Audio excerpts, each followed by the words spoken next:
Nepal, Patel's lasting solution. The deteriorating situation in Nepal since 1950 threw Nepal into a deepening crisis in 2005. There was a murder of democracy with the king's assumption of absolute monarchy, heightening dangers for Nepal as well as for India from Maoist guerrillas and even from China. According to reports, during 2005, the monarch received from China 18 truckloads of arms and ammunition, adding anxiety and complications to India's stake in Nepal. In 1950, trouble in Nepal had forced the infant king to seek asylum in Indian embassy in Kathmandu. He was shifted to New Delhi for security reasons. The Foreign Affairs Committee of the Indian Cabinet met to discuss whether India should give recognition to the infant ruler. According to KPS Menon, Foreign Secretary, Nehru felt that the king's espousal of the popular cause should be taken at its face value and that he should be enabled to go back to Nepal as king. Patel differed. He thought Nepal is a frontier state, that the stability is of paramount consideration there, and that the Ranas were in a better position to ensure stability than anyone else. Nehru's views prevailed, but Patel stood primarily for stability and Nehru for freedom. Nepal might have not suffered the later day isolation and become a hotbed of world power intrigue. The two people of the same stock, faith, and language would have lived in a climate of trust and brotherhood. In 1956, the king attempted to loosen Nepal's tradition and ties with India by negotiating a treaty of peace and friendship with China. That a treaty of friendship with Nepal would, from India's point of view, be inopportune.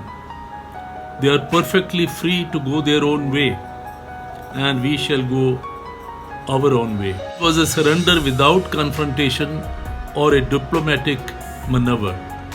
During 2004, Nepal's politics had reached its nadir.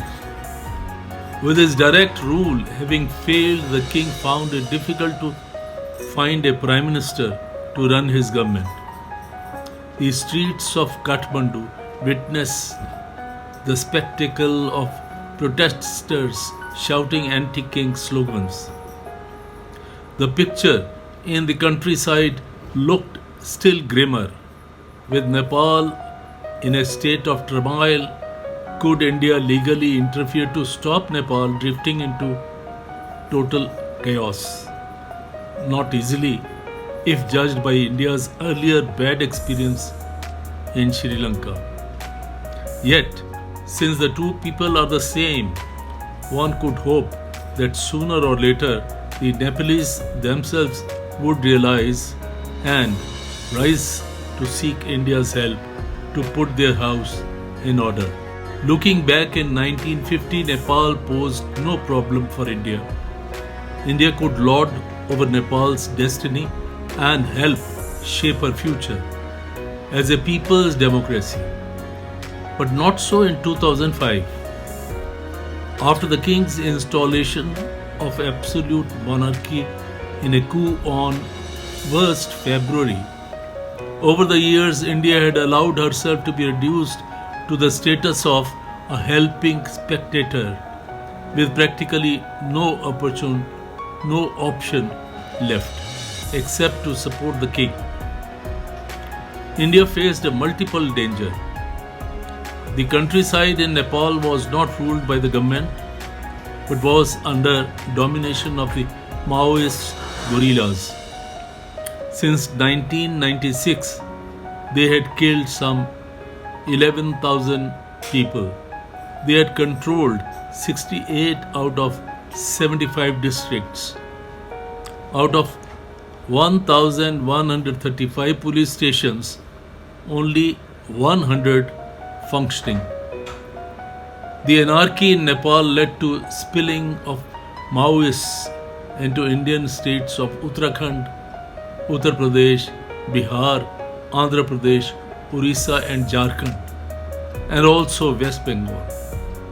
The Maoists and the Naxalites, it was feared, might jointly create terror in these states and beyond.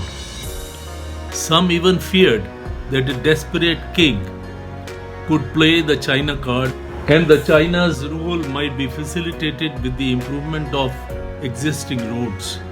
Kathmandu Lhasa through the Kodari Pass and Kathmandu Tibet through the Rasuagdi Kerub Pass.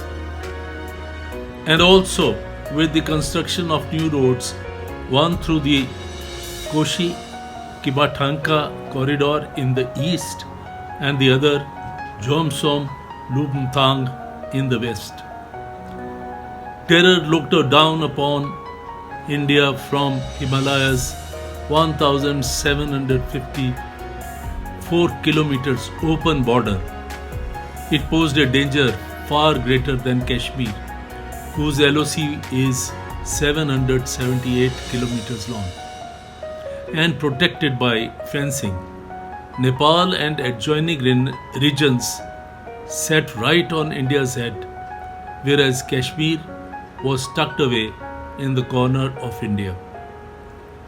Further, Nepal was an independent kingdom. China had stirred up moves to beat India by offering the king liberal military and monetary support, without, of course, ignoring Nepalese Maoists.